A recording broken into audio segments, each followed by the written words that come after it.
Kasinema kantolekedde kakadde nga bagamba Santa Barbara, California, Danville Estate gye tutandikidde.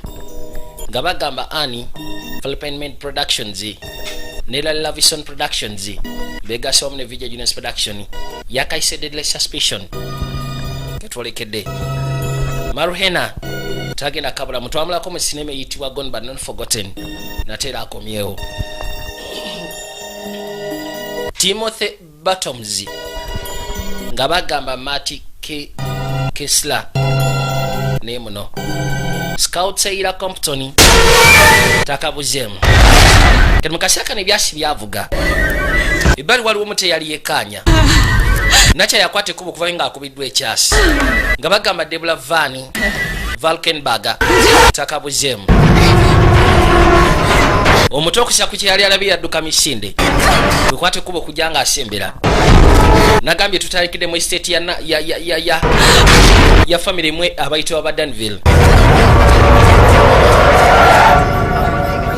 kalinga kasaka iseo polisi yajja bwe batyo ne bakwata abantu bagezeko batwala nakya bajja bamutwaye mu ddwaliro nenga ati waliwo akubiddwa ekyasi nga bagamba James W. Rain director of photography Nick Lambado ne Michael Morani bali bako executive producer ba cinema mukasaka mwaliwo nakyali yajja kyava atukire bali abaya akatuka bwate simu nevuga David Burton Morris ne director wo Kuntiko anti birthday yagenze eti ya mamawo step daddy wange bamusse kyokati ne bange bamukosezza bamukubye kyasi alumiziddwa kyekyoka. Oh my God. Yesu Kristo banange. How is she? Ali atya ye? She's okay. Ali okay? Just grazed her neck. Kwegambe kyasi kyamuyise ku nsingo. Yeah, of course. Thanks, honey. Osobola okwate kubo okujja eno konti wali tabu. Osobola okujja. Mukazi watu yakwatirawo eggaali.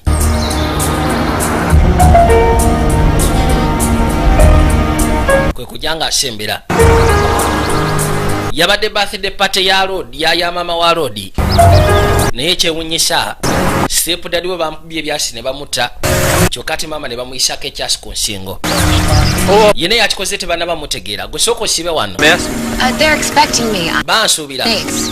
Dr. Heather McManus? bampita Dr. Heather McManus. Doctor.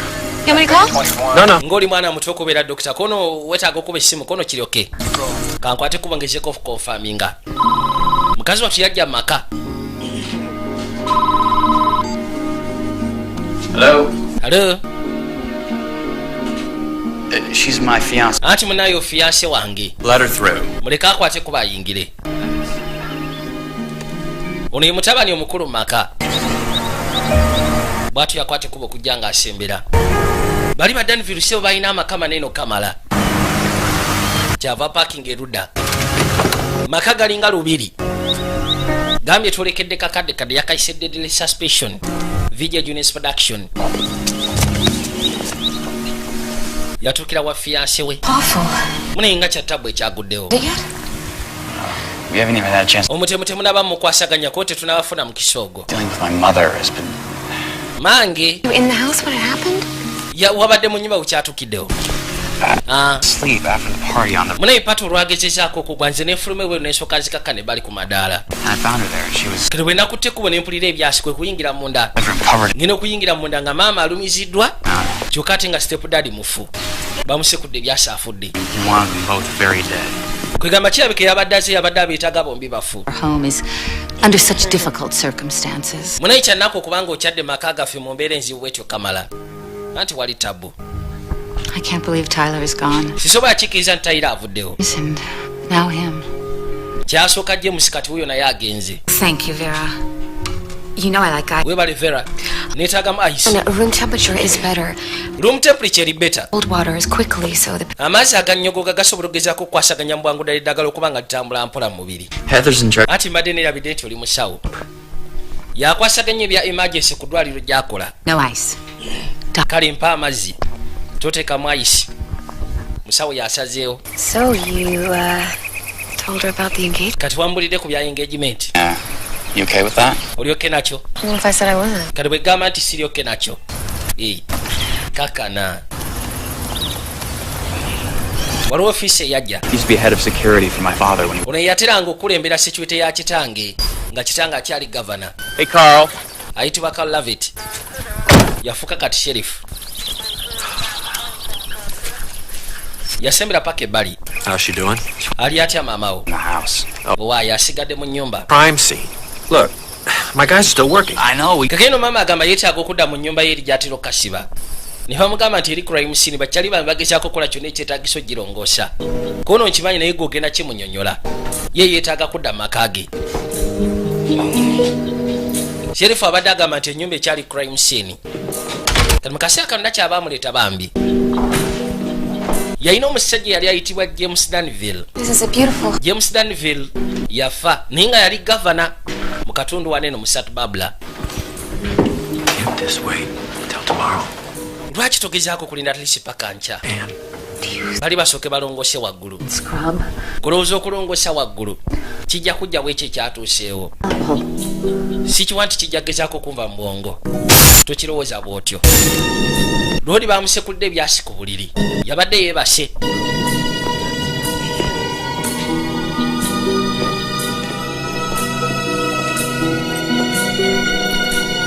Baatuuka ebbali okwekkaanya. Toba kyali kikwasa n'ennaku. Mukazi wattu agambye newe munalongose mu 15. Kino ekyatuuse ku bba wange ng'ogasseko nange tikigenda kuvaawo. Ati maama beera mukakamu. Burke's on the phone. Thank you, Vera. Tell him I'll be right there. Oyo mugambe nti ngenda kujja essaawa yonna. Dr. Barker abadde ku ssimu.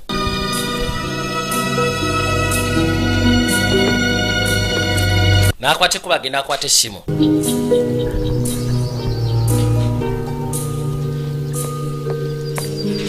Haley ran away again. Okimanyi nti Haley abadde azzeemu okudduka mu ddwaliro nateera. Right?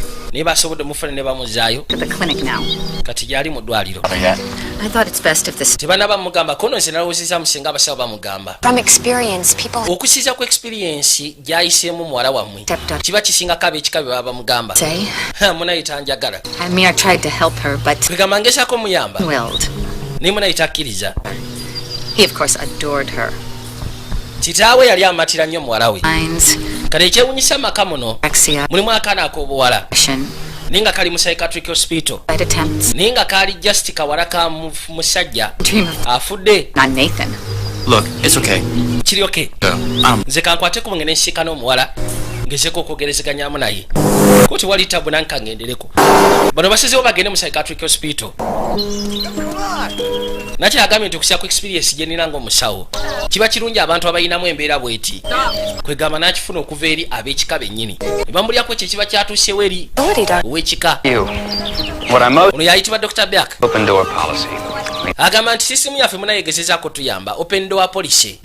Kwegamba tetusobola kugezaako ogoba muntu yenna aleeta buyambi mu ddwaliro lyaffe kyovula abegenze maaso n'okustandinga. She's Naddala maama w'ono very passionate about her mission. mukazi musufu era afaayo nnyo ku ddwaliro lyaffe. Do you want to do green now? Kati bano bazze bagezeko siikana omuwala gy'ali.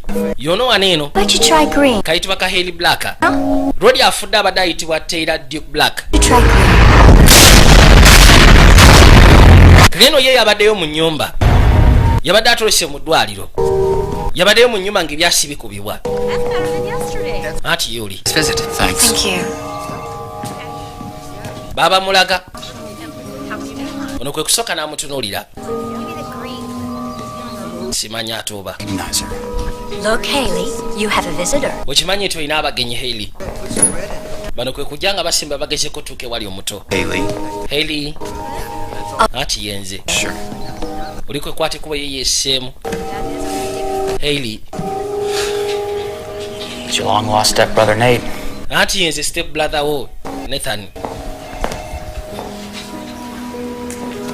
Noli kyava atula ebbali. Hi, Haley. I'm Heather. I'm a friend of Nate's. Nze bampita Heather ndi mukwano gwa Nathan. Talk to you, Haley. Twagala kwogeramu naawe Haley. Your father. Kwegamba ku byatuuse ku kitaawo. Things happened. Munaye waliwo ekyettabbu ekyatuuseewo. Naye ng'ate kyebeka ye yabaddeyo mu nnyumba.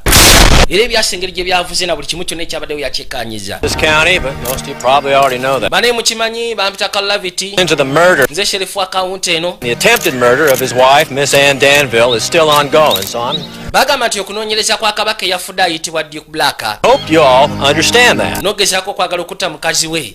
Bakyagenda maaso n'okinoonyerezaako. A friend to this community, and I might add, a good friend to me. I called Era njagala mukimanye nti omukazi ono abadde wa mukwano. Eri eggwanga lyaffe ng'ogasseeko n'ekyalo. Statement. Era nga abadde mukwano gwange nnyo. Yeah. Mumuleka ayogereka brief statement saga mubuuza ebibuuzo bingi. Wawoka press conference. Kyava ajja. Thank you, Sheriff Lovett. Weebale nnyo Chef Lavit. You are a good friend of ours as well. Naawe ssebo oli mukwano gwaffe nnyo.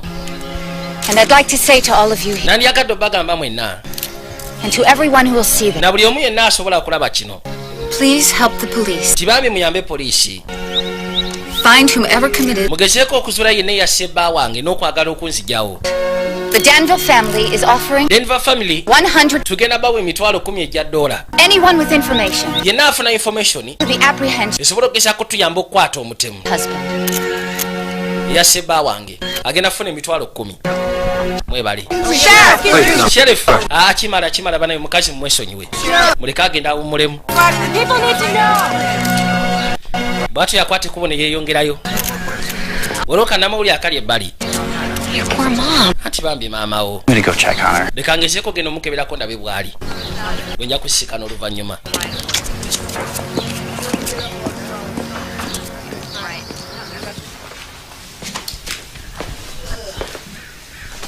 How you feeling? Owulira otya maama? How's Haley? Out of it. Yambuuza Hailey ali atya ko najja kuboke. Coherent in any way? Tagenda kuva mu mbeera y'okubanga taatereere. Kono kirimu obuzibu. So sad. You know, Kyanaku. she's over-medicated. Naye bagamba mu eddagala lingi. Safety. Era buteefu alina okugeza kufuna eddagala lingi asobole okubeera ng'ali safe. Kekawala kali akali mu ddwaliro. Mu kaseera kano ebbali waliwo ka transmitter ke baateekayo. Working here, Vera. My husband Omaze ebbanga kinga okulaba wano Vera. going on 20 years now. Kono twatandika nakyala akyalina gavana. Here, doctor. Kigenda myaka nga 20 kati. Hi there. N'ayitawo paka ebbali. What are you doing, Keith? Kiki okola gwe Keith? My socket was broken. Anti mbadde ngezaako kutereezaako kasituulu.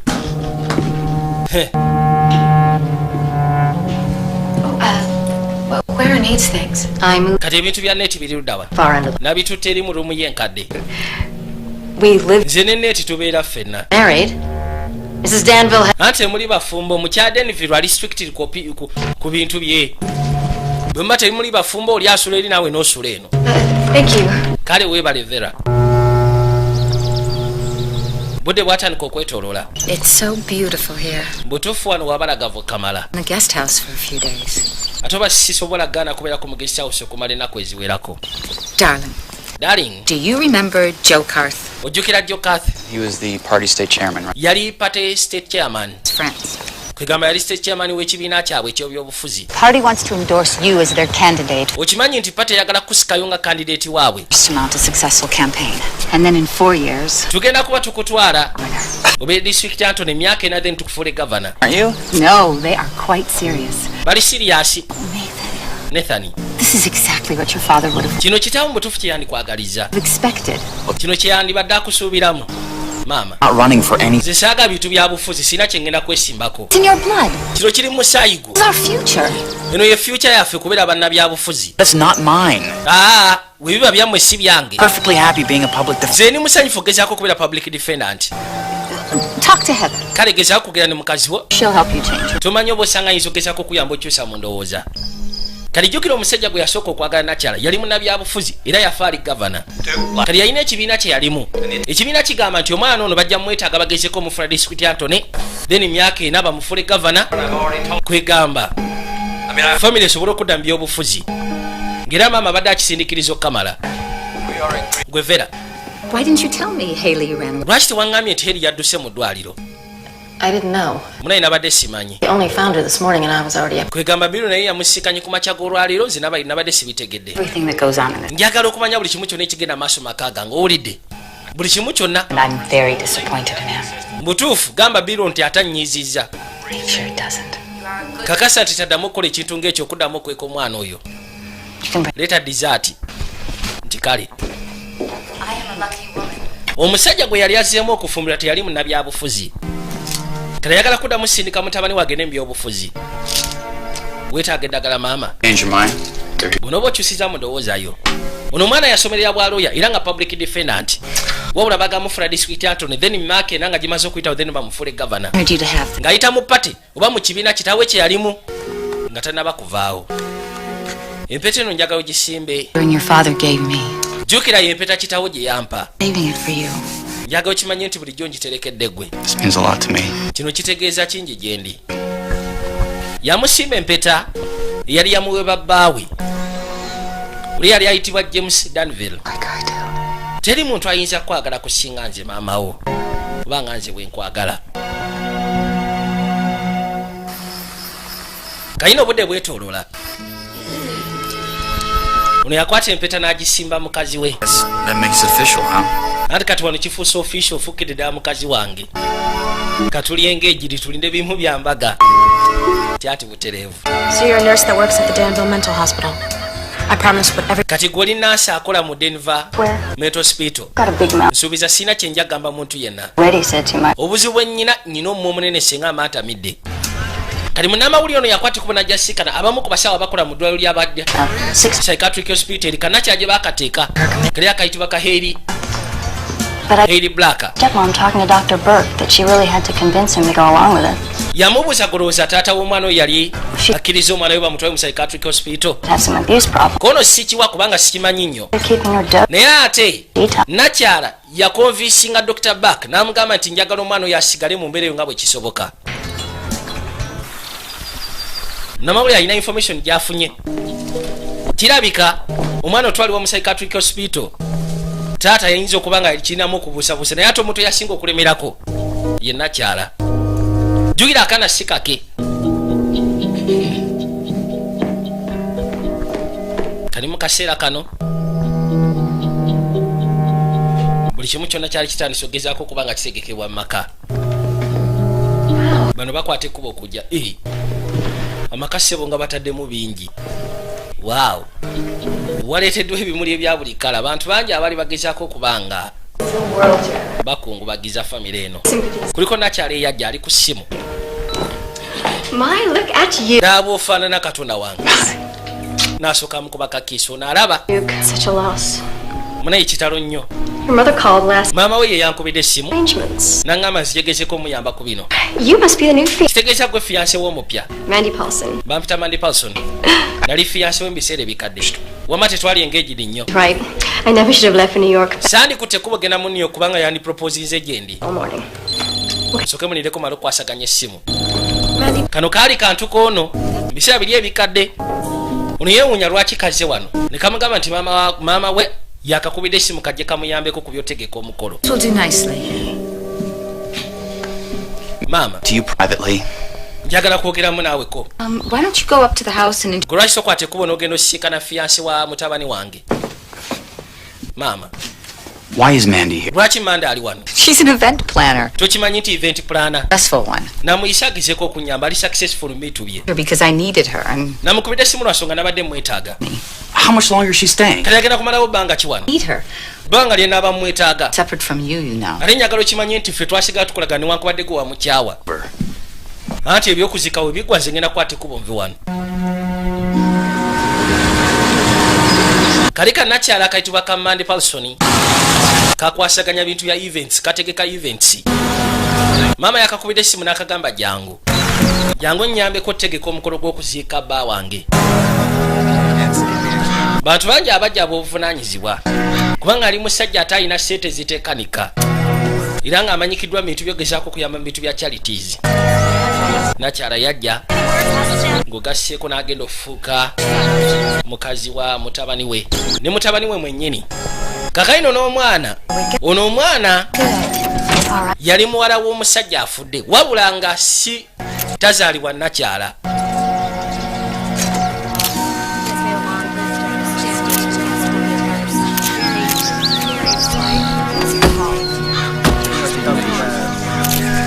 bannamawulire abaabulika abaali bakutte ekkubo okujja mu kaseera kano ofisa yasembera omanyi When this is over, ebyokuzika we biggwa then away from abo bonna bagambe bave wano owulidde anti buteefu kyengenda okukola ofiisa The service is about to start. banayo ebyokuzika binaatera otandika buli omu yeseetinge kakalina omuto baamuleeta naye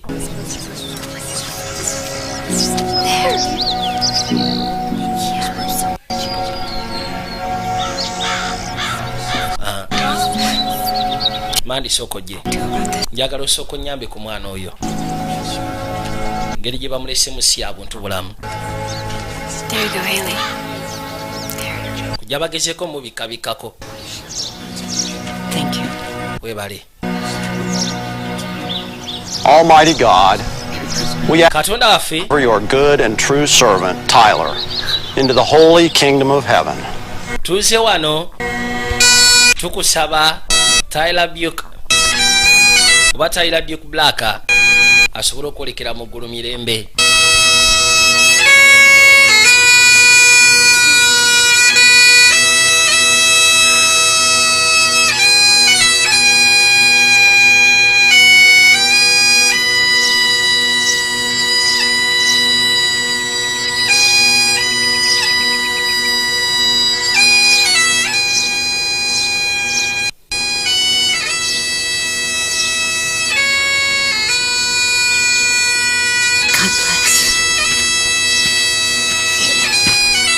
so sorry for your loss. anti kitalo nnyo munaye okubanga ofiiriddwa It was my honor.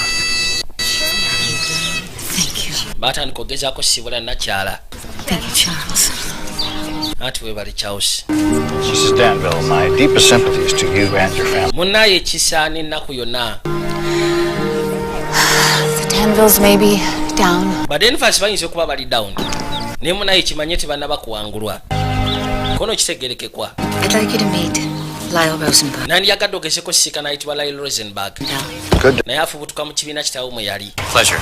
political party for you to know that we're getting an unbelievable response. njagala okimanye nti twatandise edde okugezaako otegeka ensonga eno etakkirizika When you feel up to it, we should have, bw'onooba oli mwetegefu twagala ogezeeko sembera obeeko byokola ebitonotono we've got a real good chance of getting you to the capital. tujja kakasa nti waliwo omukisa ogw'amaanyi okutwala mu capito Thank you very much. sinaba kusalawo naye mwebale okay balisawo batandise edde okutegeka buli kimu kyonna omwana ono okufuka kye beetaaga I thought you said this was a done deal. gwangambye nti kino kyamaze okukolebwa You know the game. omanyi omuzannyo bwe gutambula naawe They're hard to get. mutabani wange agezaako kwefuula nti muzibuzibu kikoleko mubwangulira kubanga ffe twatandise edde osetinga empapula zonna wagambye tulina okugezaako muyisaawo maama ateekamu ne ssente You're not changing your mind, are you? kansobe togenda kyusa ndowoozayo She just won't take no for an answer. maama kyemumanyiko kyekintu kimu kyokka takkiriza nno nga ansa Dr. McManus! dr mcmanus How did you know my name? oyo ategedde atya erinnya lyange biveeko gwe sikanga otambula twogera bannamawulire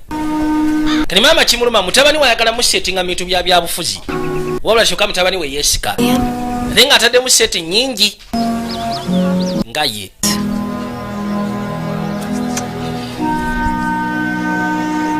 yakwata ekkubo n'asiibula bbaawe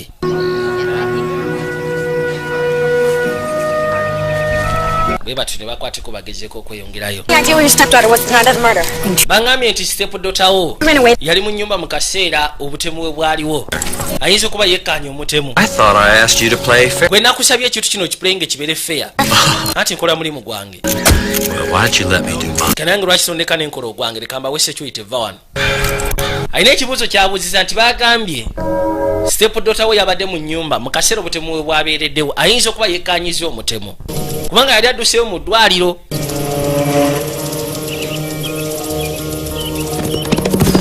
twakwata ekkuba okudda eka gali amaka gali manene okamala waliwo kabaka yuno ono ayitibwa Keith mukozi wa wano ku faamu kenakyayasembera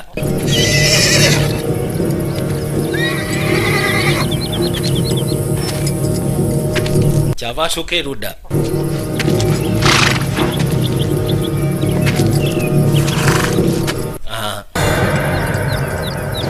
yamutunulira butunulizi kale mukazi watu kale kaseera kekwata kuba okuddayo jugira akasawo ate kalina obuvunanyizibwa bw'amaanyi n'okusira ku kitiibwa kye kalina mu ddwaliro gye kakola. You weren't planning on leaving without... Kansi obadde ogenda tonsiibudde. No, Aa. just gonna put this... Mbadde ngenda teeka bino mu motoka then nkomewo. You have to get to work. Kale. But do you have a minute to talk? Nkimanyi ogenda kukola mulimu. Naye olinamu eddakiika twogereko nti tewali tabu. Yantugezeeko okwogera. Ayagala afune omuntu asobola okumatiza mutabani we asobole okuyingira mu nsonga gy'amutegekedde. Kyava ayitawo paka ebbali. I wanted to thank you for... Njagala okwebaza buli kimu kyonna ky'okoze. Such a comfort. Mutuufu obadde comfort gyendi. Thank you. Nawe weebale kusiima. But I think under the circumstances... Naye okusinza ku mbeera. Didn't get a chance to really... Sikiwa nti tufunye omukisa okugezaako okumanyigana. I completely agree. Nange bw'ekyo ekyo osobola okukikkiriziganya naawe. Come on. Sit. Tuula wali. Nange ntule wano tusooke twogeremu. Begin again. Katutandike bujja. Thank you very much. Mutuufu tutandike bujja.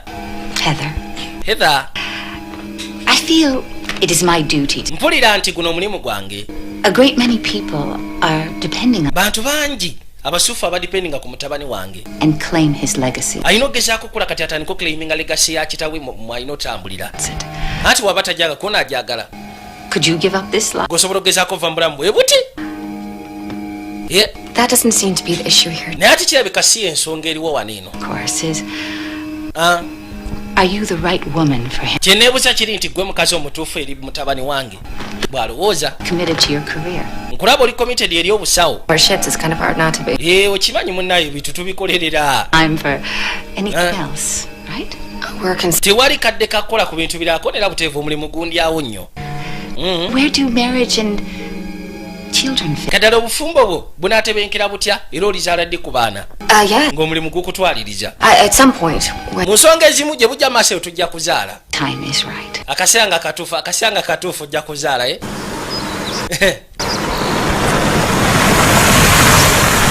Fisa yakwata ekkuba okujja.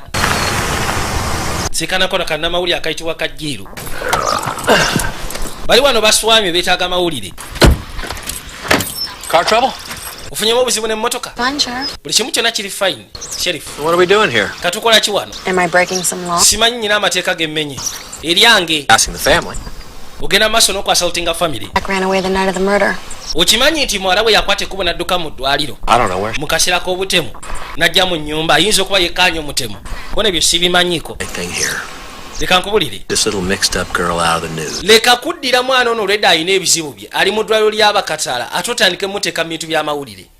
Kono bw'abanga oyo omwana ge mawulire.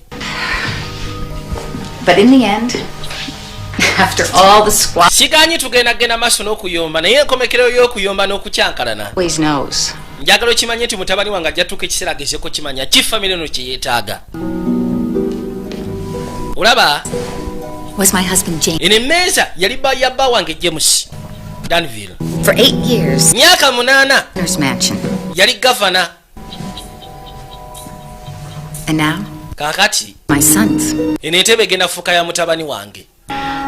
I think it's important that you... Nze ndowooza kya mugaso. ...will be expected of you. Otandika okukola ekyo ekiba kikusuubirwamu nga mukazi we. Ogenda fuuka first lady. Okiraba? Of course, you will have to give up your career. Bino ebyobusawo olina obyesonyiwa. Devote all your time and energy. Akaddeko n'amaanyi gonna ogenda kuba okateeka. Career. Nze sigenda va ku busawo. I worked really hard. Nkoleredde ekyobusawo nze nga bwekiraba. That we are your family. Kyengezaako okugamba nti kati ffe twafuse ba kika kyo. Call me mother. Njagala otandike kupita na maama. Owulidde? It's going to be so wonderful. Bigenda kubeera wonderful ze kubulira Heather.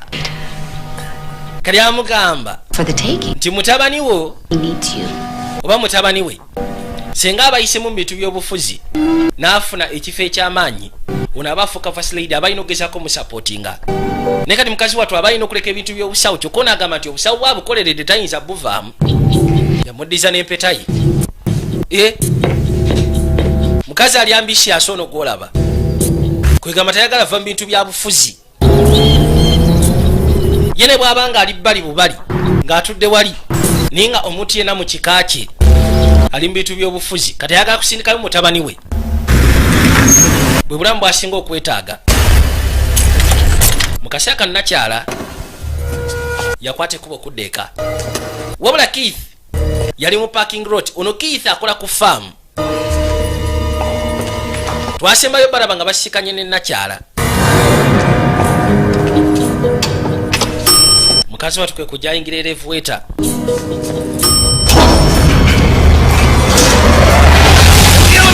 Oh, linda kotogalawo kanzige. Ha. Waliwo ayingiddewo munda.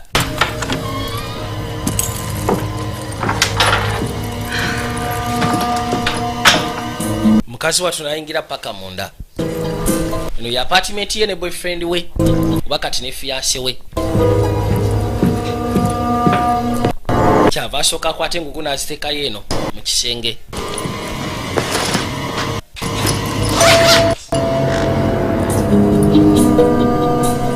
Abaali wano kwe kuli engeri y'enswagiro.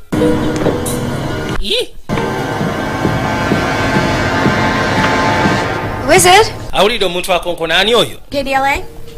Bampita Jill. Kwegilyale. What do you want? Oyagala kigwe? Dakika 5 zokka. Okay. Mpe dakika 5. Keka namawulire. Ne kayingira paka munda. So you live here with Nate? Kati obeera wano ne Nathan? 2 years now, yeah. Tumaze emyaka 2 kati nga tukasiba wano. Maka malungi. The ranch? Gwe gubadde omulundi gw'ogusooka okubeera ku ranch yaabwe eri nti ye. So it seems. I've been covering them for years. Mbadde mbakavalingako amawulire okumala ebbanga gwanvu. My name. I'm a reporter. Wategedde otya erinnya lyange? Ndi munnamawulire. She might be marrying into the dynasty. Kwegamba bwe twalabye nga loodi atandise otambula n'akawala akapya ne tumanya nti oba osanga bagenda mu bufumbo. I would if I could. But like his mother, he won't speak with me. Bw'oba oyagala okumanya nti ngenda mufumbiro ekiwandibadde okibuuza Nathan mwennyini kono nandisobodde naye tayogera na bannamawulire. I know a lot. Like what? Manyi bingi ebikwatagana ku famire eyo. Judging by the way she lives, I Kati balina obuzibu bwa ssente. doubt that. Omukazi ssente alina. He's selling off pieces of their art. Lwaki agenda maaso n'okutunda pieces zaabwe eza art? She got tired of him. Oba osanga yazikooye. Well, Kirimu obusobozi. hard to imagine being tired of Matisse. Naye ate kiba kizibu okugezaako kuteebereza ekintu ng'ekyo. For money every day. So, you Abantu batta abantu olwa ssente buli lunaku. killed your husband. Kyogamba What? oyo nakyala ayitibwa Andenva yasse bbaawe naye kuba ekyasinga simanyi yeetaaga nsimbi. Saagawuliza bintu ng'ebyo fuluma. Oh, by the way, did N'ekirala any man from the ranch is out in front of walabye omusajja oli akola ku faamu yaabwe nti abadde mu parking lot. Hold in. Nze namulabye, nze mulabye we mbadde nzigira. Kati beera mwegendereza. Munnamawulire ono abadde ne information egamba nti Andenville alabika yasse bbaawe nga yeetaaga nsimbi. Kubanga bagamba ennaku zino alina obuzibu bw'ensimbi. Munamugamba nti ku ssente z'alina tayinza kubanga alina obuzibu. Lwaki agenda maaso n'okutunda art pieces zaabwe? Namugamba nti oba osanga yabikooye kono kisoboka naye kya kubeera kizibu omugagga otandika otunda ebintu bye eby'omu nnyumba. Twakwata ekkubo okudda ku faamu. Ono yajja asikane maama we. To ride. I spoke to Heather. Nayogedde ne Heather. The ring. How could you Nangamba nti yakuddiza empetayo. Okisa ku bye wamugambye eby'ekisiru teyasanyuse. To tell her yourself. She gave back the ring because she wants her. Yakuddiza empetayo lwa nsonga oyagala atandika otambulira mu bulamu bwe walimu ng'oli ne taata. Now you can be a part of our lives or not. Tugenda kubeera abafumbo oba ogenda kubeera ku bulamu bwaffe oba togenda bubaako byesonyiwe. Kalina obudde bwetooloola. Nakyala akwata ekkubo okudda. Ono ayitibwa Heather.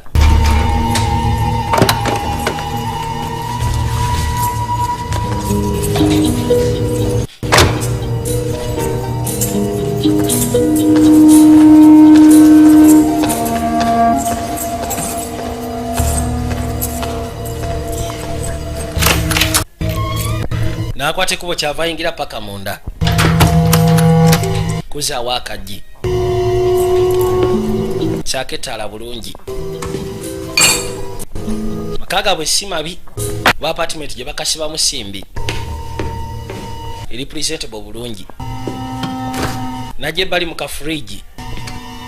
Ujagezeko okufunayo ekyokunywa. Kuzaawo. Wulira mukoowu. N'ensinga eringa gwe emulumamuko.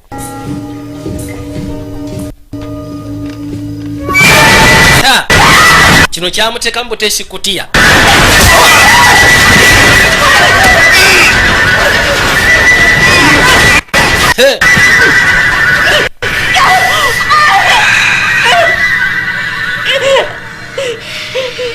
sirika saagalo yasame. Don't make me come back. Okiraba nti kibadde kyangogezaako kutuukako tundeetera okudda. Lwoli bw'amaliriza n'akwata ekkubo n'asuulayo. Essimu yavuga. Lwoli aba yeebase. Ngenda okuyiwako etaala okwekaanya. Hey, baby. Baby. Poliisi yatuukirawo. Balaniisa okuŋŋaanya obukakafu. Nothing was taken, right? Tewali kyatwaliddwa? Tewali. Is there anybody out there who might want to hurt you? Waliwo ayinza okwagala okulumya Patient pissed off about his insurance. ng'ovudde ku balwadde bojjanjaba kubanga bayinza okuba nga baali banyize ku bya inshuwalensi zaabwe, medical insurance. Waliwo omuntu omu He works for Anne Danville. akolera Anne Danville. Yeah. Bano ba Danville family nti ye. This reporter, Jill Quigley. Munnamawulire ayitibwa Joe Quigley. I only know his first name. Yakutte kubo najja wano n'aŋŋamba nti waliwo omutumbavu akolera Nakyala ayitibwa Keith. Manyiko linnya lye erisooka. Yamusikanyira emmanga mu parking lot. Coming. Until we can get her declared incompetent, I don't want any repeat episodes. She won't be going anywhere again. Gwe Switched meds. okujja nga tumaze ogezaako kiriyalinga nti Nakyala tali mu mbeera nsufu. Probably that's Saagala kuddamu kufuna simanyi episodes ndala. Anti otya buli kimu kyonna kigenda kubeera set. Don't forget who's paying your bill. Tiweerabira ani asasula biru zo. You mess this up, Bwoddamu okumeesinga kino. Precious Clinic will be taken. Njagala okimanye nti kano ka Precious Clinic ko kagenda kubeera kaggwaawo. it's under control. Buli kimu kyonna kiri under control maama. You can see for yourself. Naawe osobola okukwata ekkubo n'ogenda weekkaanya. Era nti ngenda mulaba. Kali omukazi akolagana ne dokita. Baagala omwana ono abe nga takyasobola kubamu wadde akategeera. Wulidde? Gwe sokozeewo oluggi. Ye muwala w'omusajja gwe yabadde yaddamu okufumbirwa. Eyakafa ayitibwa Taylor Black. How lovely. Anti oli mubaavu. Could spend it all on drugs. Sente zonna tukimanyi tujja zimaliranga ku drugs. I don't know what you saw. Simanyi kye kyewalabye oba kyewalengedde Anything. naye kasitobaako kyoyasama. There you rot. Njakakasa nti ovundira mu ddwaliro. Wulidde?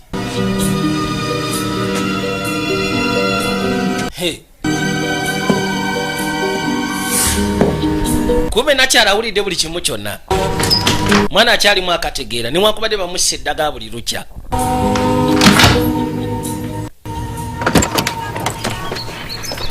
Sherifu yakwata ekkubo okujja. Ani? Carl. Surprise. Eno surprise nno. Y'amaanyi nno ate. So, Have I been a bad? Simanyi mbadde bad girl. I got a call from down in the city. Nafunye simu okuva eri ku polisi y'omu kibuga. They're investigating a break-in at your son. Bagenda maaso n'okuinvestigatinga ku break-in eri mu apartment ya mutabani wo. She okay? Kiki bali okay? They just want to know about Keith. Bali okay? Naye njagala kumanya ku bya Keith. Some reporter placed him outside. Waliwo munnamawulire agamba nti yamulabye mu kafaako. Reporter. Munnamawulire ki? Jill Quigley from the TV. Jill Quigley okuva ku TV. If he was in that apartment, Bw'abanga yabadde mu apartment eyo. this is serious business. Njagala okimanyi kino kigenda fuuka siriyaasi. Look for drugs. Namusindisa agenda akebere drugs. Heather was acting Heather rather strangely. yagenze okuva wano ng'alina enneeyisa gye yeeyisamu gye sitategeera. Mother-in-law. Ate nga nkimanyi agenda fuuka muwala wange gye bujja amaaso kubanga agenda fumbirwa mutabani wange. Kati ddala mutuufu ng'omuzadde omukazi. Nabadde nnyina okumanya mutabani wange mukazi ki gwafumbirwa. There's a problem. I want to know about it. Bw'wabaawo obuzibu mutabani wange ng'agenda ofumbirwa akawala akakyamu nnyina ogezaako kimanya. Kono kimanyi. Problem with boundaries. You've got boundaries to Keith ebizibu by'alina titamanyi boundaries. Kono naawe olina boundaries. not be able to protect you. Ojja kusukka ensalosalo we sisobola kutaasiza. Your loyalty means the world to me. Laviti obwesimbu bw'oteeka eri family yaffe mu butuufu kitegeeza kingi gye ndi. Saagala otye. Kakano y'omukazi excuse gy'awa nti oyo yamusindisa agende yekkanya akawala akagenda ofumbira mutabani we. Kayinza okuba kagenda fumbira mutabani we olw'ensonga enkyamu nga kakozesa drugs nga si kikaagala fumbira mu family kubba ssente. Naye Keith ate n'asukka w'alina okukoma. Kati ate Sheriff asobola ekitegeera kubanga naye kirabika musajja muzadde. Mukasaka ntwadde erudda. Naye nga bamuwulidde kannamawulire akabadde katandise okugezaako bitunulamu ennyo. Kayitibwa ka Jill Quigley. Motoka yasembera paka ebbali.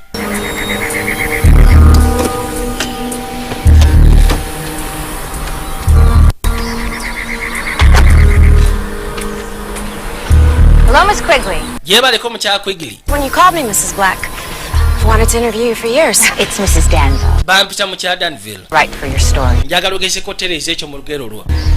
I'm extremely grateful for the chance to. Mutuufu ndi musanyufu kubanga afunye omukisa guno okwogeramu naawe.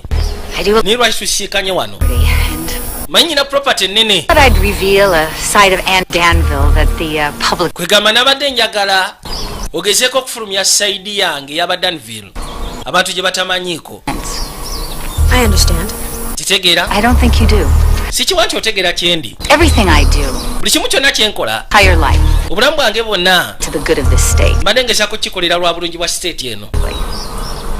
I know you meant well. Manyi bulungi. Politics is a blood sport. Niba agamba nti politics it's a blood sport. He Kwegamba muzannyo gwa musaayi. has to get their hands a little dirty. Ebiseera bisinga bw'oba oyingidde mu byobufuzi olina okakasa nti engalo zo zikyafuwala mukko. Omenya ku mateeka. Kiringa kye ngenda okukola. Naawe olugezigezi. I will not let some no Sijja kukkiriza munnamawulire musiru me from kunyonoonera pulaani zange. Na biki byembala. Tamuse. Mukazi ono si mwangu.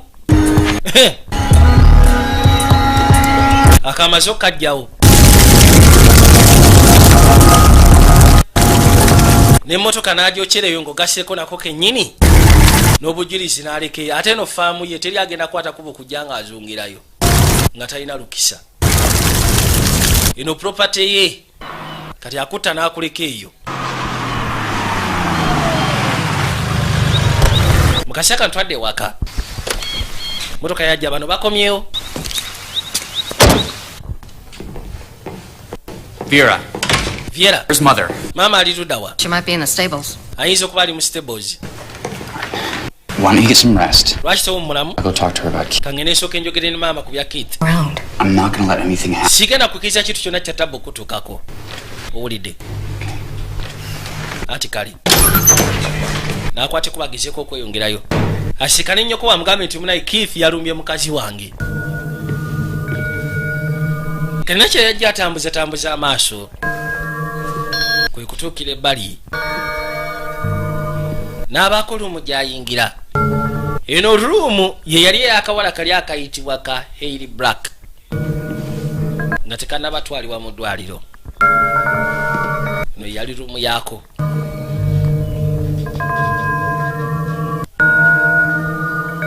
Agenda okuzza amaaso nga kirabika kalina bye kaali kalikodinze. Nga kakozesa kakaamu. Aha. Right. Kale.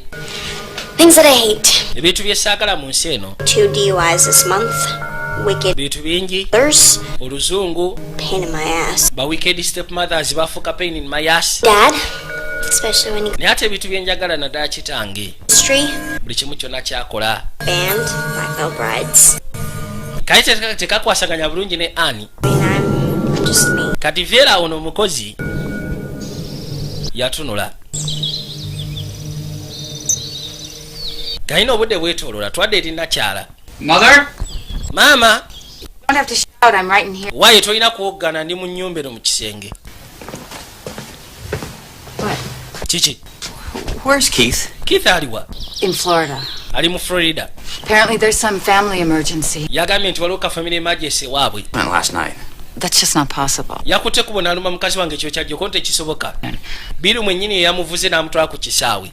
How's Heather? Ye Heather ali atya? She's not too traumatized. Kansube nti tali traumatized. Thing. You brought her back here? Simanyi omuziiza wano. Alone?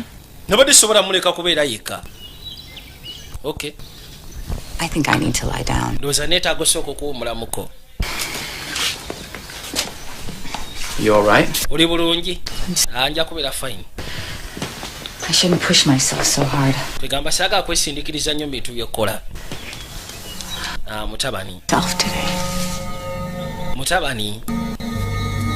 You have no idea how much I love you. Naye gwe tolina kirowoozo ku ngeri gye nkwagala okamala. Looking for the murder weapon. The autopsy Ofiisi agamba bakyagenda maaso n'okunoonya mada wiponi. was from a 38 caliber handgun. Autopsy ziraga nti ekyase kyakuba Except Mrs. Dan. kyava mu 38 caliber. Now I'll answer a few questions. Kati ngenda baddamu ebibuuzo ebitonotono. Bataddeko kati sebo emitwalo 5 aga $.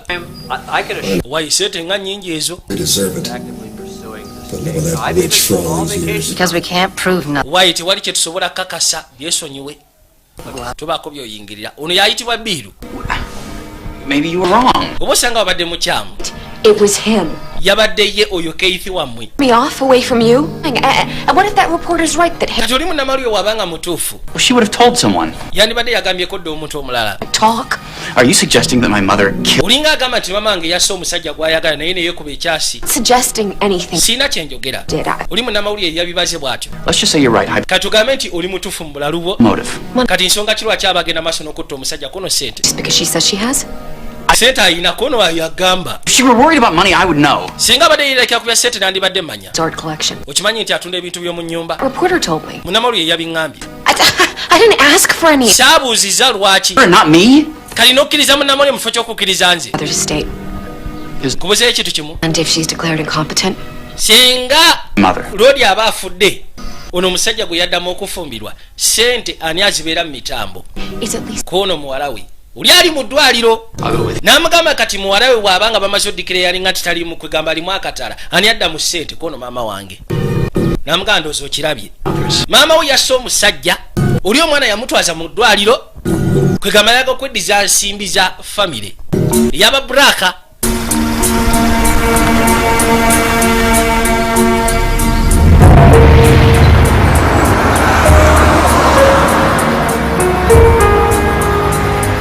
kati yakimanya nakyali kintu kimu kyokka kyalina okugezaako okukola kutereeza mwana ono ali mu ddwaliro kati naye ate engeri gyali omusawo.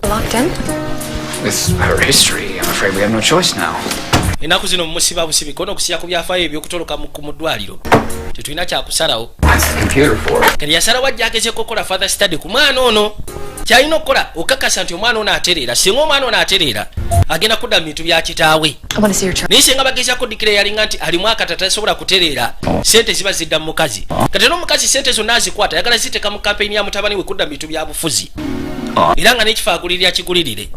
kati sente ze zonna ezisinga zonna yazitaddemu ne ziggwawo n'atuuka n'okutunda mu by'omu nnyumba. kati yeetaaga sente za buraka kyokka ekizibu kyalina ekikyamulemeseza ye mwana ono.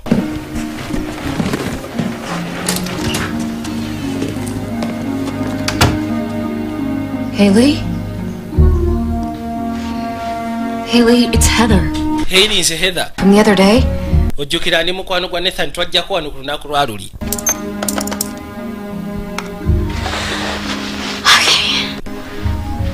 n'asooka mpuleyingira kaneeno. I was hoping we could be friends. baneesuubira tuyinza okugezaako okubeera ab'omukwano. So that's fine. Now we just need to get copies of. dokita bamusabye ekyatisa ez'omwana kwe bamuweera eddagala n'ebisigadde byonna. I want you to, cut Haley's meds. But you just raised them. And now I'm lowering them. Bring me her medical chart. yamugamba njagala osooka osala eddagala ly'owo omwana oyo. koono obadde waakalirinyisa koono lisale. Pain in my ass. kati yakimanya nti senga kano akakazi kagenda maaso n'okukola father studies kayinza omulopa mu bakwasaganya ebyobusawo. kati yagamba basooke basale ku ddagala lye bamu omwana ono kubanga eddagala lye bamusimba lirimuleetera okugezaako nafuwa mu bwongo n'okuba nga tategeera bulungi. kati omusawo agambye balisaleko baleme muwalingi kubanga kano senga kabitegeera kajja mulopa eri bannamateeka. I'm gonna come back. ngenda kwate kuba nkomewo. And I'm gonna get you out of here. then ngenda kakasa nti nkujja wano. I promise. nkusuubiza gwe bamugumu. kati ng'akwata kuba okudda mu ggaali. kati ye kyafubako kutereeza mwana ono omwana ono asobole okudda mu bintu bya kitaawe bulaaka. omukazi sente azeetaaga famire y'aba black. ye kyayagala kudda mu bulamu buli bwe yalimu ng'akyalina oli kabaka yali ayitibwa James nga James akyali gavana kubanga mu biseera ebyo baali baweebwa ekitiibwa baali bamanyikiddwa baali bafuna sente ziteekanika. kati buli kati 10 kyonna kyakwatako ayinvestingamu ekyo mutabani wasobole okuyitawo era nga n'ekifo bamaze ddo kimutegekera n'empapula bamaze ddo zikolako. agenda sooka afuuka district Anthony then oluvannyuma lw'emyaka 4 bamufule gavana tomanya ayinza okuyitirawo n'afuuka seneta then n'akomekera nga afuuse president. bw'atyo bw'ayagala omutambuza. ono nno bakimanya ayinza okufuuka ow'ettabu basooka ne bamusalirako awo ate teyakomekerera mu ddwaliro. oli omukazi kyonna ekyagala omulemesa pulaani ze akakasa nti kivaawo mu kkubo. How is she? ali atya ye. Okay. yakubeera okay. Broken arm, some internal. Mukono gumenyeseemu afunyemu ka internal bleeding. Naye tumutereezezaamuko. Thank you, doctor. Ati we bali musawo. Overnight for observation.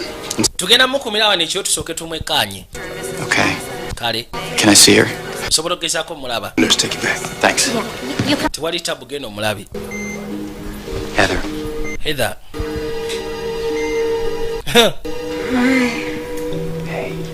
Ati nze mukwano. Mbadde nze kulaba.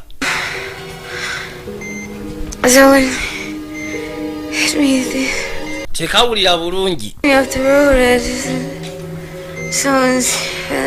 Gamba yabadde ku kkubo omuntu omukyeka yamusindikiriza bla bla bla. Tayogera bulungi. Teyasobodde na ku identifying ani yabadde amusindikiriza mukozesa kabenje. Lwasonga emmotoka yona yabadde ntintinge. Heather? Heather? Mama ali wano alinze amanye ki? It wasn't her fault. Munaye teyabadde ensobi ya nakyala. Ki? She's too out of it. Ayogedde ani yamusindikiriza? She's not thinking clearly. Ayinza okuba talowooza bulungi. Why don't we just wait until morning? Lwaki tetulinda paka ku makya? Then tuleka twogera naye. Be grateful that she's alive.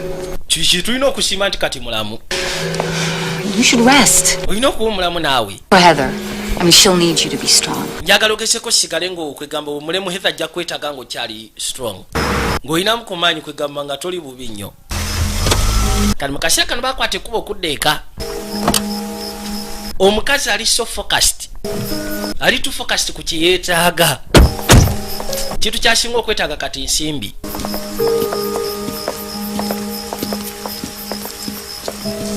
Baakwata ekkuba lye bajja ne Mandi. Ngambye asooka awumulemuko. Yakayise deadly suspicion. Nagambye tuli kakadde kadde wabula kawo mu kamala. But Dr. Burke called me from the... Dr. Burke yankubidde essimu okuva mu kliniki.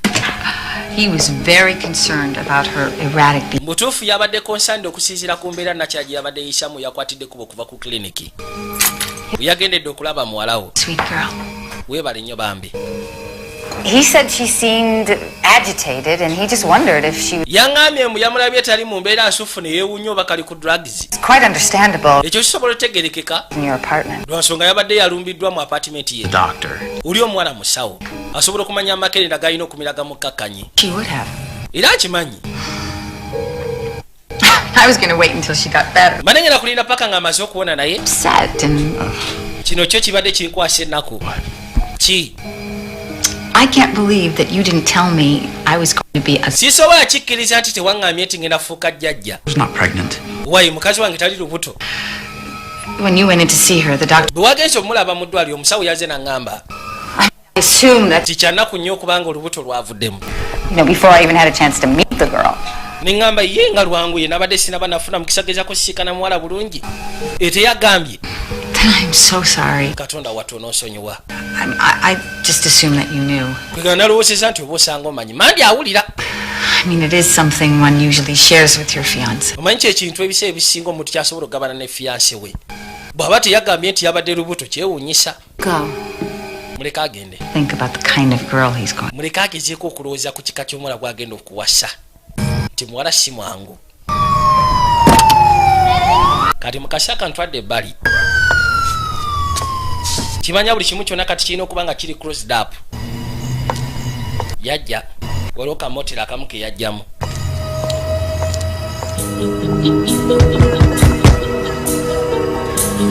Yakonkona. Waliwo eyaggulawo. It's about time. Waaye ke kaseera. Togera kuzikiriza kuyingira. Ono yayitibwa Keith ye musajja gwakozesa mu bintu bye eby'ebbali. Naddala ensonga ezimenya amateeka gwasindika mu ngeri emu endala.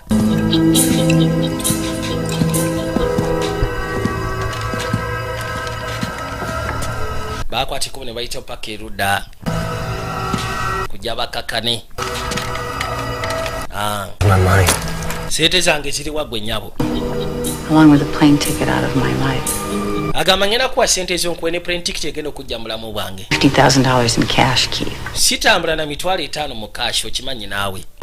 Sente z'ogenda zifuna enkya. Well, maybe this will keep you company. naye oba osanga kino kijja gezaako okutwaliriza cupa yaka drink musaa mukubi w'amazzi musufu tewali tabu ng'akuba ka drink. Wow. Okimanyi nti akabaka kakyali kalamu. You failed me, Keith. Butuufu Keith oddemu n'ofeyiringa. You're so good at killing. You do it then. Kaakati no gwogenda kyekolera. Kubanga sikyasobola kubeera close gye kali. Oli abadde avuga emmotoka. I couldn't sleep either. Munayi sobodde kwebaka nange. Care for company? Ofaayo bwe nkuwaka company mpola mpola.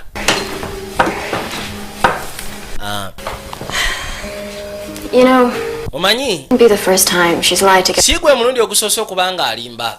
Okwawula okuva eri omukazi yenna. Hear the doctor say anything. Ebyo bye yayogedde bya bulimba nze nabadde naye tiwali musawo yayogedde ku kyalubuto. In the morning. But you'll spend all night questioning your relationship with Heather. Ngenda kubuuza Heather kono wamaze kati ekiro kyonna ogenda maaso n'okubuusabuusa ekolaganayo ne Heather. Ekyo maama wo kyayagala. Heather tannaba kubaako lubuto. Thought you two were friends. Nobody knows guli mukwano gwe. The only reason ensonga eyankomeza wano yandeetedde okukkiriza nti sobola okufuna omukisa okuddamu okufuna. you and Heather together, I realized. naye bwe nakulabye ng'oli ne Heather Chance. n'ekimanya siina mukisa kuddamu kubeera girlfriend wo. You're a hard man to give up. Kale lwaki okyali okono oli muntu munaye muzibu kupowa. Daba maama wo naakufiiririra. Kali kamulira amazima ne kamugamba nti munaye maama wo byagambye mbu simanyi Heather yabadde lubuto bya bulimba. Terina musawo yamugambyeko nti Heather ali lubuto. Bino byonna ayagala kwawukanya ne girlfriend oba fiancé wo. Kati kabaka kye yakola nakyala. Kino nga kimaze okunywa obulungi nnyo drink. Yakwata emmundu gye bagezaako okunoonyerezaako eyakola obutemu. N'agikikwasa mu ngalo.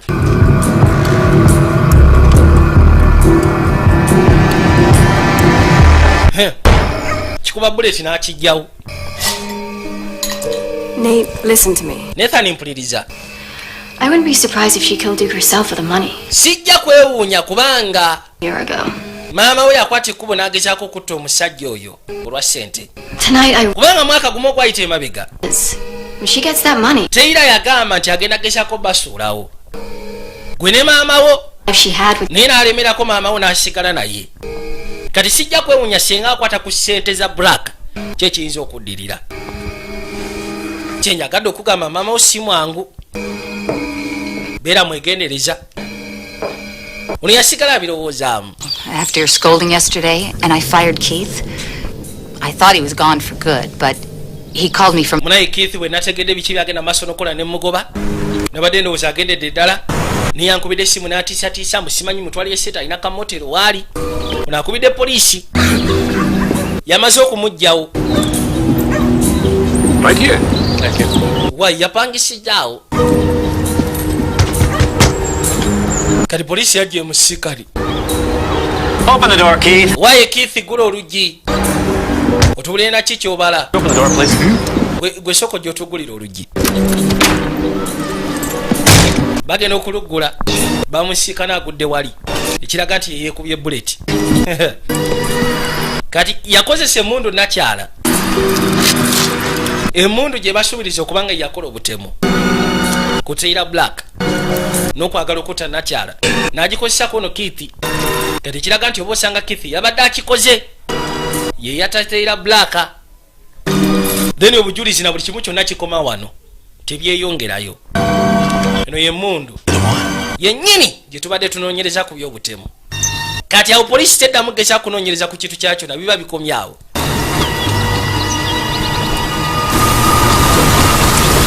Sherifu yakwata ekkubo okudda.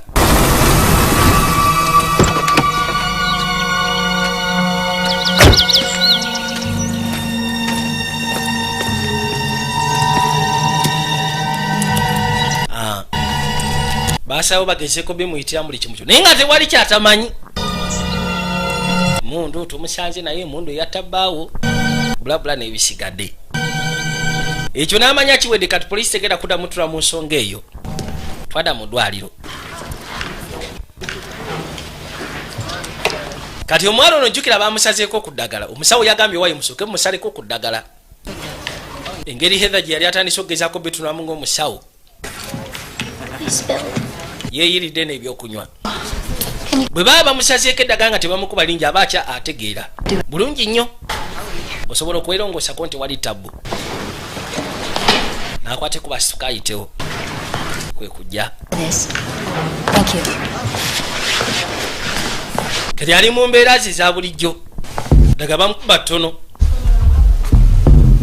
bw'atuuka n'asooka bbawo ekigandula ky'abannansi n'amala okyesala bulungi nnyo ne ku mulundi guli yadduka mu ddwaliro alyoka akwate kuba ddeeka eka bw'atuuka yasiika naye omutemu era yamanya ne yani ali akikoze bw'atyo n'atoloka kati akube adduseyo mu ddwaliro n'ateera ogw'okulala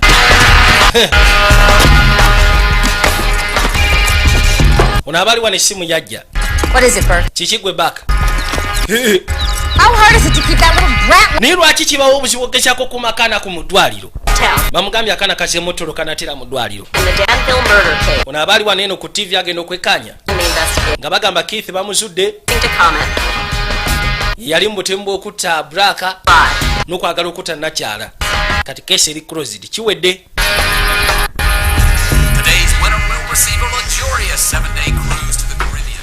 ku faamu kuno kuliko ennyumba mubeeramu omukozi ayitibwa Biiru ne nakyala oli ayitibwa Vera. I see you're working hard as usual.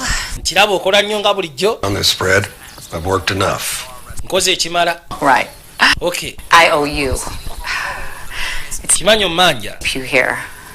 Paying you wages so you can... Ngena maaso n'osasula wages zo. Godde ku TV olabe bulabye. You work Vera to the bone. Naye okola nnyo. Vera omukozesa nnyo. Mukazi wa takyagala omukozesa nnyo ekisusse. Kyava alengera serubwatula. Kati Vera ng'ogasseko n'ono ayitibwa Biiru. Biiru alina ky'amanyi ku kyo ekigenda maaso mu maka muno. You and the governor hunting. Gwe ne gavana mwakwatanga ekkubo ne mugenda muyigga. Careful with that. Beera mwegendereza nayo. Mulimu ekyasi. Okay. Those were the days, weren't they, Billy? Byali biseera bikadde mu nnaku ezo. You still had your leg. Ng'okyalina amagulu go. Mansion. Nga tukyabeera mu mansioni. The entire state. Kagamba state yonna ng'etusinza. Come down here. Ki ekikuleese wano eno? Haley ran away again. Haley yazzeemu n'adduka mu ddwaliro. In here. Sinaba mulabako wano. You wouldn't lie to me. Kansube nti tonnimba. For yourself. Kebeera ennyumba oba kyoyagala. I believe you. Nkukkiriza kyoyogera. $500,000. Wataddeko ekitundu ky'akakadde singa omuntu yenna aleeta obukakafu nti waliwo eyattabbaawo. Are you interested in the reward, Bill? Oli mwetegefu ogezaako okufuna liwaadi eyo. Do you know anything? Olina ky'omanyi ku ky'obutemu? Nyinza okuba. You should go to the police. Kwate kubo genda eri poliisi. No? What would it be worth? Kali bwe mba sigenze eri poliisi ng'oza kirimu sente mmeka? Are you blackmailing? Simanyi oyagala kumblackmailinga. Want our due. Ze twagala zaffe ze tukoleredde. Twagalako mutemwa gwaffe. Your due? Mwagala butemwa bwammwe? Ye. Never see us again. Ffe kasita otuwaze otuwaddeyo tetugenda kuddamu kubeerawo. Bakyasi n'amugyawo gasiya. Bale batandise ogezaako okuŋŋaanya obukakafu nga bo. Carl told me. It's terrible, isn't it? I mean, it's... Kaana ambulidde. Mwana yazzeemu n'atoloka mu ddwaliro. That boy. The way you treated him, I'm surprised he didn't try to kill you before this. That's a horrid thing to say. But then you do horrible things. Okola ebintu eby'ettabbu gwe. I resent that. Ekyo sikikkiriza. About Heather being pregnant. Lwaki wannimye mbu Heather yabadde lubuto? Being that manipulative. Lwaki ogezaako okubeera manipulative masekati g'omukwano gwange naye? Really? Omusawo ye yaŋŋambye. I spoke to him this morning. Njogedde n'omusawo ku makya g'olwaliro. Nathan, where are you going? Nathan ate olagawa? Just a misunderstanding. Ndowooza twafunyemu obutakkaanya. Wife. Your wife? Mukazi wange. Yeah, we got married in the hospital chapel. Omuwasirizza mu kyaki y'omu ddwaliro. Nathan. How could you deprive your mother of... Naye kati mu butuufu oyinza otya okugezaako okukola ekintu nga kino maama wo n'omujja mu nsonga z'obufumbo. Then you couldn't break us up. Anti gw'obadde otobanga bwe kisoboka okukakasa nti tetukwatagana. That was just a part of your twisted... Bino byonna kasasiro gw'ogattagatta. Back. I had no idea how much... Nabadde simanyi nti bw'otyo bw'ondabamu ebitulinze nga maama wo. In fact, I don't know how I feel about you anymore. Si kyamanyi na bungeri gye mpulira gy'oli. Oli mukazi muzibu kutegeera kati. Ha, najja yiye. Now. She's up at the house. kati aliuda akono mulese mu nyumba. Yeah, tomorrow. Tugenda nkya. Right now she needs to rest. Mukasi kana ino gezaako kuwumula. Okay. Dr. Burke called. Dr. Burke akubye essimu. And then she asked to see you. Okimanyi nti Hailey bakutte kubo ne bamuza mu ddwaliro bagamba nti atandise okuterera. You really need to go to era nga nakya yeetaaga okulaba. And she'll be coherent again, to talk. Nandiyagadde okwate kubo genda omusikane mu ddwaliro at least ogezeeko okwogeramu naye nga tannaba kwonooneka bambi. Oh, she didn't, but... bagamba mbu yalabye n'omutemu. Okay. Kale. I'll tell Heather. Kangambe Heather tugende naye. It'll give me... Heather kamugambe kubanga kino kigenda kumpa omukisa ogezaako omwetondera. Very kind to her and... Kimanyi akasi akayise mabega sibadde mulungi gyali. Ate nga njagala nsonyiwe. Both of you. Mwembi njagala munsonyiwe. Wulidde. Please, darling. Tutandike bujja. Kati gwe kwate kubo genda olabe Hailey mu ddwaliro. Kumba amugoba amugye waka. Akimanyi kati ate omuntu aleese obuzibu ke kana kakazi. Kakazi ka muwala we. Ka mutabani we. Yajja.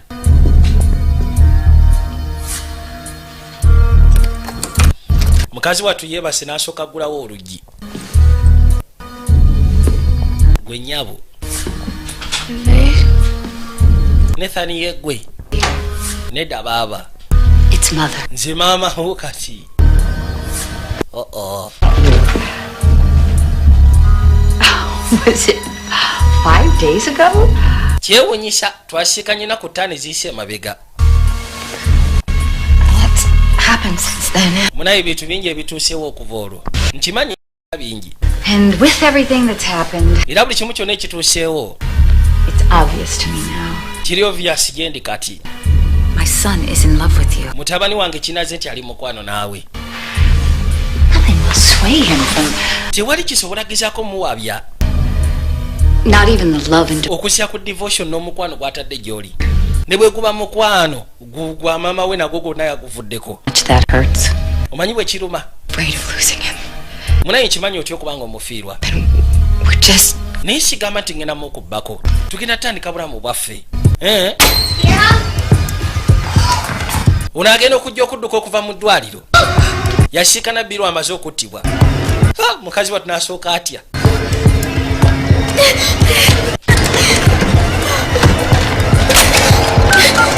Kajja kakube essimu. You know, omanyi? I was willing to be patient. Nze mbadde mwetegefu gezaako kubeera omugumiikiriza. No idea how good families work. N'ekirabika tolina kirowoozo ngeri families ennungi bwe zikola. He knows now that you will never fit it. Naye kati akimanyi tojja sobola fittinga mu famire yaffe. Njagala kwogera naye. Yagenze dda. Needed him back at work. Yagenze ku mulimu. Public service has always been his... Omanyi public service yebadde entandikwa ye. Like his father. Nga kitaawe bwe yasooka bintu bya public service. Then alyoka ayingira ebintu by'obufuzi mpolampola. Me too. Then I'll just call him. Kati kamukubira essimu mugambe. Toyina kugenda kubira ssimu. Mukono tagunnyodde.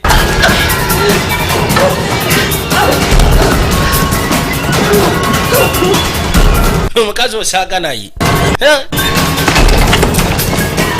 Yagala kubeera mu bulamu obweyagaza. Gwe kanzije ngenda kusiikana oluvannyuma. N'asooka afuluma ebweru. Unagenda okukwata ku luggi nga lunywevu. Yejjusa n'ekyamuleseza mu nnyumba.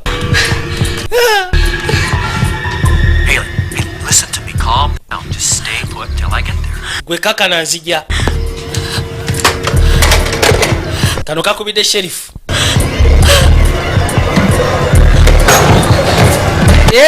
Mayiti tegudde. Mukazi wattu n'awulira nga atidde. Ye tasobola kubeera wanene wali mayiti ya Biru. Yadduka misinde. Kwe kujja anoonye gy'ayinza okudda. I know she's not there, but he thinks she is. You keep him there until you hear from me, even if you have to drug him to... Aba akyayogera ku ssimu. Kume mwono step dota wayingiddewo. Buli kimu kyonna yali akibaze nga kiri perfect. Wabula kitandise ogezaako gwa butaka. Gwelindako. Mukazi wattu ajja. Vera! ayita oli omukozi agenda okuzza amaaso okulengera nga ate Vera agenda eri ku apartment yaabwe wabeera biiru baawe. Vera mukazi wattu agenda bugenzi tufudde.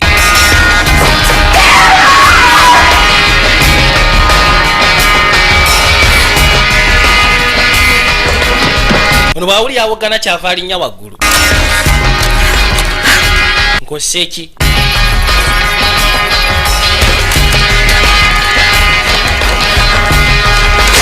kano kyekava kafuna olupapula bulungi nnyo. Maama yuno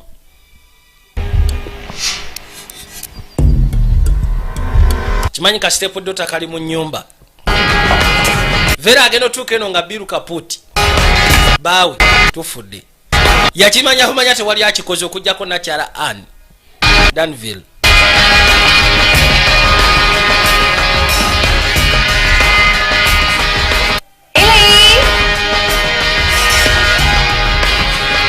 Come out wherever you are. Eyiri kwate kubo veyo yonna gye weekwese. Kali ofisa bamukubidde essimu ali mukubajja.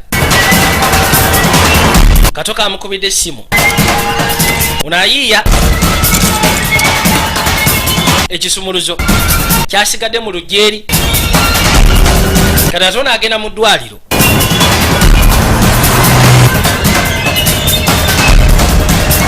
Unagenda okuza amaaso ng'emmotoka agimanyi. Yalina kukyusa bukyusa yiye. Kisegede ye mutabani wa nakyala Nethani.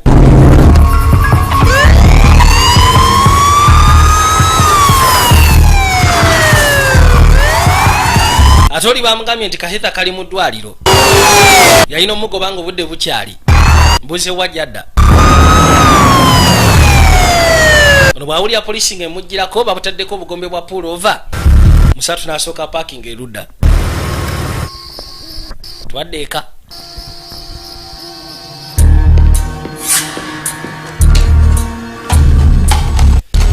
Ono yajja asooka afuna esserubwatula kubanga mu nnyumba mulimu emmundu. Teekamu bulungi ebyasi byetaagisa. N'awanga.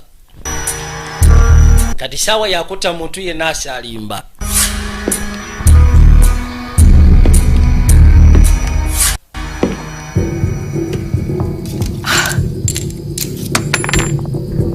Ono yayiye ekisumuzo ne kigwa. Bwe kigwa ku kitabo ku lupapula n'asikanga ajja munda. Kati kwe kujja yeggulire.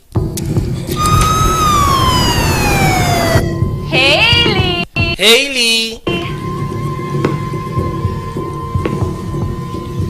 Are you upstairs? Simanyi Hailey oyambuse waggulu eyo ku madaala. Where are you?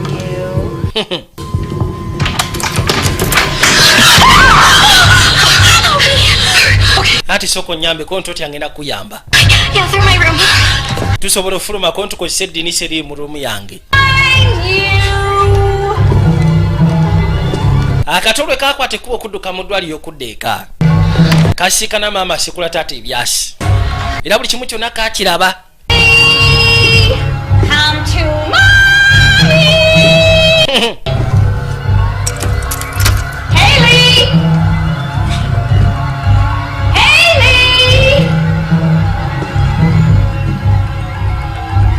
Okay, sneak out this way. Okay. Ati jantuyite wano kono butereevu.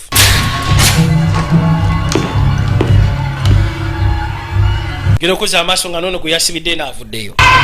Muli ludda wammwe abitaddemu obusungu.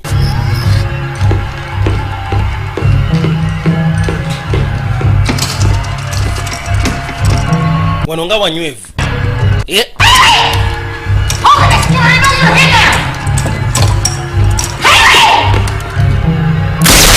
Bekyasi kano kakazi katukayiseemu. Gwe tosyeku kabaaba. Omuto yayiseemu. Tokuba mwana kana musekule bullet. Gwe yakala kumanyira. Uyagala kumanyira. Nateekamu ebyasi ebirala. Are you gonna kill me too, Anne? Kanango gena kunzita nyabo ani. Am do you? I am Anne Danville, First Lady. Bampita Anne Danville, sebo ndi First Lady. Respected. Njaweebwa ekitiibwa. Loved. Era nga njagalwa. No one will doubt me. Tewuli ajja kumbusabusa. Not even my darling son. Wadde mutabani wange tajja kumbusabusa singa mbange kizaako okujjawo. Situka. Tambula tugende. Dawano. Tugende.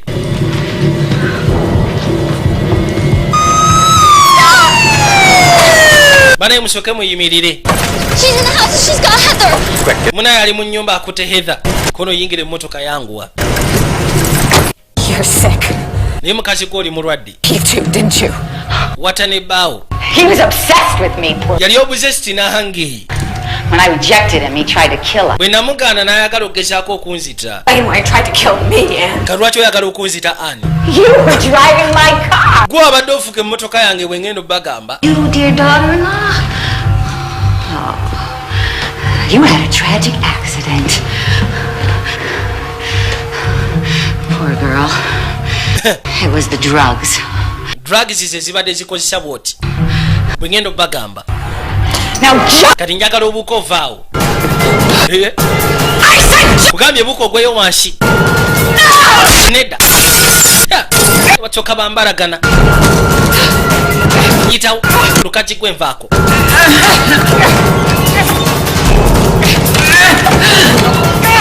Basooka benyola. Seruwatula teyiseewo. Nta. Ne bakkirira ku madaala. Paka wansi. Otyo. Nakyakwewalula asobola okukwata Seruwatula. Gwe yagala okunnemesa bwe kimu kyonna kye mbalidde okumala ebbanga. Ngenda kutta nkugjewo. Ekimutta kubeera mu bulamu bwa ssente. Nakumanyika. Teeka emikono mu bbanga. Ono abadde ayagala kunzita. Banaye alimba. Sirika. Don't you see what she's doing? Naye gwe tolaba ki kyagenda maaso n'okola mutabani. Trying to come between a mother and her son. Ono omwana ayagala gezaako okuyingira mu mukwano guli masekati ga maama ne mutabani we. Ekitasobola ate munnange. Kana akakazi kaagala tukyankalanya. Maama teeka wansi emmundu. Bambi tokikola. Ofisa yamugamba tokikola mukazi gwe nga nkuwa ekitiibwa. Mukuba buleti. Teyalina kyakusalawo. Naye amukubya nnaku. Kubanga tewali abadde tamumanyi. Tewali abadde tamuwa kitiibwa. Naye nga mukazi watubambye abadde amisinga obulamu obw'okubeera mu kitiibwa ng'amanyikiddwa mu ggwanga lyonna oba mu nsi yonna. N'okubeera mu ssente. Bye bintu by'abadde asinga okwagala. Okuva bbaawe yali ayitibwa James Danville bwe yafa. Kuva olwo kimubadde ku mutwe.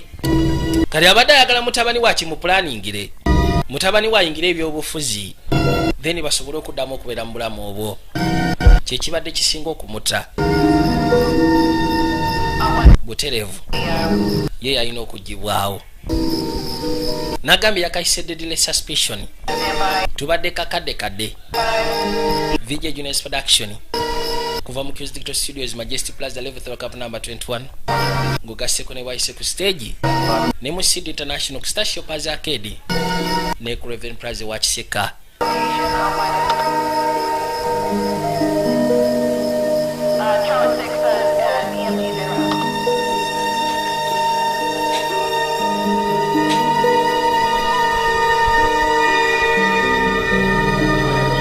Bwe bityo bibadde mu Santa Barbara nga bagamba Larry Lavison ne Robert Halimi Jr.